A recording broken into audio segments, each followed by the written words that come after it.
क्या हम परमेश्वर से बड़े हैं? मैं आपसे पूछ रहा हूं, क्या हम परमेश्वर से बड़े हैं? उसके घर में हमें अपने आप को छोटा करना चाहिए, हमारा लेवल कितना ही ऊंचा क्यों ना हो। हमें अपने आप को दीन करना, नीचा करना, छोटा करना है, क्योंकि वही है जो राजाओं का राजा है, जिसका सिंहासन यहां लगा है, उसका नाम यीशु मसीह है। वही है राजाओं का राजा। तो सिर्फ तो पास्टर ने जब बोला कि किसको टॉयलेट साफ करना है, कोई आगे नहीं आया, लेकिन एक व्यक्ति था जो एक ने हाथ खड़ा किया कि उसने देखा कोई नहीं यार, उसने बोला कि परमेश्वर के दास को कि पास्टर जी मैं ये सेवा लूंगा, और परमेश्वर के दास ने उसे वो सेवा दे दी, प्रार्थना करी उसके लिए, सेवा करता गया। उसने ये नहीं बोला मुझे इतने साल हो गए मैं यही बाथरूम साफ कर रहा हूं, मुझे क्यों नहीं आगे बढ़ा रहे, कुछ नहीं बोला।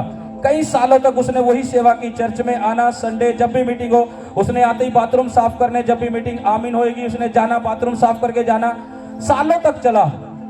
और उस सेवा का फल परमेश्वर ने ऐसा उसे दिया, वो बहुत बड़ा दास बना एक दिन, वो बहुत बड़ी सेवा करने लगा।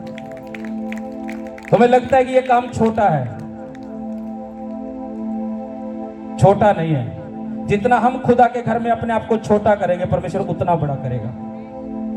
मैंने आपको बताया, अगर हम खुदा के सामने घुटने टेके, अपने आप को खुदा के सामने घुटने टेक कर बोले, तो परमेश्वर लोगों के सामने हमें ऊंचा कर देता है, क्योंकि हम खुदा के सामने झुकते हैं, उसके सामने घुटने टेक रहे हैं। तो सोचो, जब खुदा के घर में सेवा कर रहे हैं, और जो सबसे छोटी सेवा उस व्यक्ति ने ली, सब लोगों से अच्छा जो बेस्ट रखा था परमेश्वर ने उसी व्यक्ति को दिया जिसने टॉयलेट साफ करने की सेवा ली थी।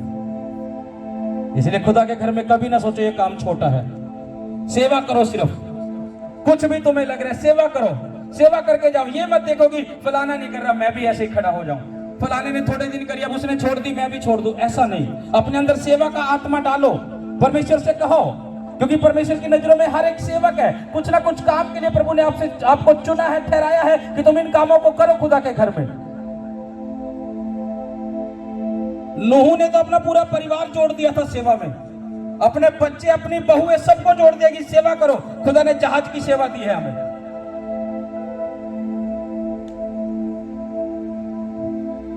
इसलिए हमें परमेश्वर की योजना को समझना। मैं आपको इसलिए मैंने शुरुआत में बोला, हो सकता है परमेश्वर ने आपको कुछ बातें कही हो आपके परिवार के लिए, कि मैं आपके परिवार को इस रीति से बचा सकता हूं अगर तू मेरे साथ इस रीति से चले, अगर तू मेरे साथ इस रीति से चले, अगर तू मेरे साथ इस रीति से वफादार रहे, तो मैं तुझे और तेरे परिवार को बचा सकता हूं। हो सकता है परमेश्वर ने आपसे बातें की हो और आपने इग्नोर किया हो और उस काम को पूरा ना किया हो। इसी कारण हो सकता है बहुत बार हम परमेश्वर से वो बरकत नहीं ले पाते जो खुदा देना चाहता था। अगर नूह भी अपने सेवा से भटक जाता तो वो चीजें ना ले पाता कभी। हर व्यक्ति से खुदा ने कुछ ना कुछ, अगर आपको चुना है। जब मैं विश्वास में था तो परमेश्वर मुझे एक वचन देता था, हमेशा मेरे कानों में आवाज आती थी उस वचन की। जब मैं विश्वासी ही था, परमेश्वर एक बात बोलता था कि जिस पत्थर को राजमिस्त्रियों ने निकम्मा ठहराया वो कोने का सिरा होगा। ये बार बार वचन मेरे कानों में आना, बार बार मेरे अंदर परमेश्वर का आत्मा डालता और मेरे कानों में आवाज आती। मैं सोता भी था तब भी मेरे कानों में इस वचन की आवाज आती कि जिस पत्थर को राजमिस्त्री ने निकम्मा ठहराया वो कोने का सिर होगा। और ये आवाजें तब आती थी जब मैं अपने पास्टरों के साथ सेवा में रहता था, क्योंकि मैंने अपना जीवन पूरा सेवा में दे रखा था। अपने पास्टर के साथ भी मैं सेवा में ही रहता था, मुझे कोई मतलब नहीं था इतना। तो परमेश्वर उस समय मुझे ये आवाज देता था, मुझे नहीं पता था कि इसका क्या प्रभु मुझे कह रहा है। बहुत सी ऐसी बातें थी मेरी लाइफ में जब मैं परमेश्वर की सेवा में आया, और दुखों से भी निकले, परीक्षाओं से भी निकले, सब चीजों से परमेश्वर ने निकाला सेवा करते करते भी। लेकिन परमेश्वर का एक ये वचन था जो मेरे लिए था। परमेश्वर ने बोला, ये मेरे लिए एक रेमा वर्ड था, क्योंकि परमेश्वर मुझे बार बार एक ही शब्द बोलता था कि जिस पत्थर को राजमिस्त्रियों ने निकम्मा ठहराया वो कोने का सिरा होगा। एक कोने का सिरा क्या होता है? जब एक मकान बनाया जाता है उसकी जब नींव रखते हैं तो कोने का जो पत्थर होता है बहुत हैवी होता है, जिस पर मकान टिका रहे मजबूती से। कोने का सिरा एक ऐसा पत्थर, जब मकान की नींव डाले उसके कोने पर ऐसी मजबूती दी जाती है कि जिस पर पूरा मकान, आप देखते हैं एक मकान अगर हम बनाने लग जाए तो वो चार दीवारी पर टिकता है, हाँ के ना? हाँ के ना? जब उस पर लेंटर डालते हैं तो चार दीवारी पर डलता है कि नहीं? लेकिन वो चार दीवारी के बजाय अगर हम चारों कोने पर पिलर खड़े करते और लेंटर डालते फिर भी टिकेगा कि नहीं? फिर उस पिलर को मजबूत करना पड़ेगा कोने के। तो परमेश्वर ने इसलिए कहा था कि जिस पत्थर को राज मिस्त्री ने निकम्मा ठहराया वो कोने का सिरा होगा। परमेश्वर ने मजबूती दी, सब चीजों में संभाला। उसी सेवा का फल है जो आज खुदा हमें पढ़ा रहा है और लेकर चल रहा है अपने कामों के लिए। ऐसा नहीं है कि परमेश्वर मेरी सेवा को भूल गया था, ऐसा नहीं है कि मैं दुखों में चल रहा था, सेवा में था, परमेश्वर भूल गया था। भूला नहीं था परमेश्वर। मनुष्य भूल जाता है लेकिन परमेश्वर कभी नहीं भूलता। तुम किसी भी व्यक्ति के काम आ जाओ, तुम कितना ही कर दो, बहुत बार वो व्यक्ति तुम्हें धोखा दे सकता है, मनुष्य भूल जाएगा लेकिन परमेश्वर कभी नहीं भूलेगा। उसके साथ मेरे प्रिय हमेशा वफादार रहो, हमेशा खड़े रहो उसके लिए, उसके कामों के लिए हमेशा खड़े रहो। अपने अंदर ऐसा आत्मा परमेश्वर से मांगो कि परमेश्वर मैं तेरे कामों के लिए खड़ा रहूं और अड़ा रहूं, मैं तेरी सेवा के लिए खड़ा रहूं और अड़ा रहूं, मैं तेरी सेवा के लिए खड़ी रहूं, अड़ी रहूं, चाहे कुछ भी होता रहे मेरी लाइफ में, परमेश्वर मैं तेरी सेवा से ना भटकूं। शैतान को किस व्यक्ति से परेशानी होती है पता है? जो व्यक्ति परमेश्वर की योजना में चलता है उसकी लाइफ में अटैक करता है। तुम प्रार्थना करनी बंद कर दो, जो दुख है तुम्हारे, मैं सच कह रहा हूं, जैसे तुम प्रार्थना करनी बंद कर दोगे, जितने दुख है तुम्हारे ऊपर, बहुत से दुख तुम्हारे चले जाएंगे और तुम्हें लगेगा मैंने अब प्रार्थना करनी बंद कर दिया, दुख चले गए। उसका रिजल्ट ये नहीं था कि दुख चले गए, शैतान को पता लग गया कि अब तो ये कर ही नहीं रहा वो काम जिस काम के लिए मुझे डर था, क्योंकि ये प्रार्थना करेगा तो ये बचाया जाएगा, लेकिन अब तो ये मेरे कामों में चल रहा, कोई प्रार्थना नहीं कर रहा, कोई बंदगी में नहीं आ रहा, कोई सेवा में नहीं, अब तो ये मेरा ही है, आना इसने मेरे पास है, तो वो उसे कुछ नहीं कहेगा। तो मैं लगेगा मैंने प्रार्थना करनी छोड़ी और मैं ठीक होने लग गया, मैंने बंदगी में जाना कम किया, मैंने सेवा करनी कम कर दी तो मैं सब ठीक हो गया, सेवा में बढ़ने लग गया तो दुखी हो गया। क्योंकि शैतान को प्रॉब्लम ही उस व्यक्ति से है जो परमेश्वर की योजना में चलने लग जाता है। तुम करके देखना कभी, जैसे तुम्हारी प्रार्थना कम होगी तुम्हें सब चीजें अच्छी लगने लगेगी, नॉर्मल हो जाएगा सब चीजें, तुम्हें लगेगा शांत हो गया सब। शैतान पर जब दो व्यक्ति में लड़ाई होती है, एक पर वार करते हो तो दूसरा भी वार करता है कि नहीं? तुम प्रार्थना करते हो तो शैतान के साथ लड़ रहे हो, और लड़े तो दूसरा शांत थोड़ी बैठेगा, वो भी फाइट करेगा, वो भी वार करेगा। लेकिन ये बात तय है कि हमें फाइट करनी पड़ेगी शैतान के साथ अपनी प्रार्थनाओं में। जीत परमेश्वर के लोगों की ही होगी, जीत परमेश्वर, फाइट तो करनी पड़ेगी, लड़ना पड़ेगा प्रार्थनाओं में, अपने हालातों को लेकर, अपने दुखों को लेकर लड़ना पड़ेगा प्रार्थना में, शैतान को गढ़ों को ढाना पड़ेगा अपनी प्रार्थना में। फाइट तो चलेगी लेकिन जीत हमारी होगी, क्योंकि वचन कहता है संग्राम यहोवा ही का है, जीत परमेश्वर अपने लोगों को देगा।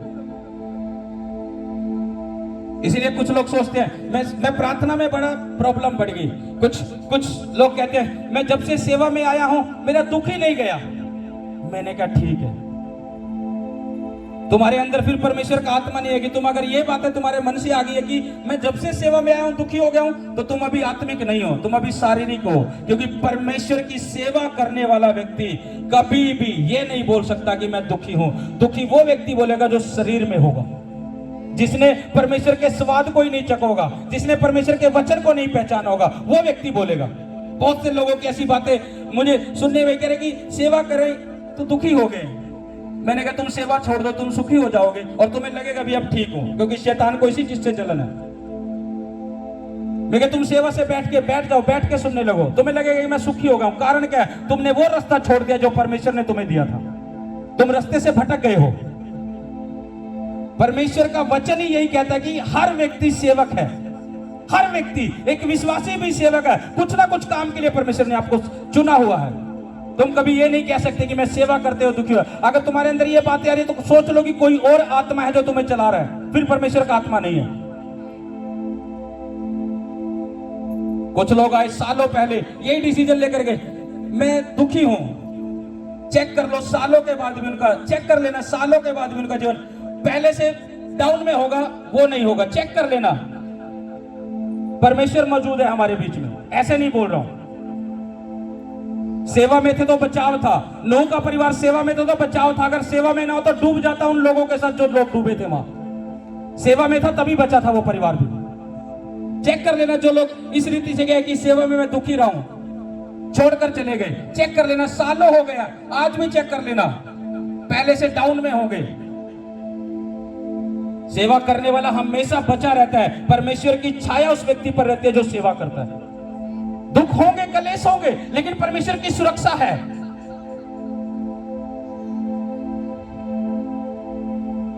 सेवा ऐसे नहीं दी थी नूह को भी। नूह के अंदर कुछ गुण देखे थे परमेश्वर ने, तू इस काम को कर। आपको भी सेवा ऐसे ही नहीं दी परमेश्वर ने। परमेश्वर ने कुछ गुण देखे आपके अंदर, तभी आपको बोला। आपको परमेश्वर ने ऐसे नहीं चुना, मुझे ऐसे नहीं चुना, परमेश्वर ने गुण देखे मेरे अंदर तभी चुना, आपके अंदर गुण देखे तभी चुना।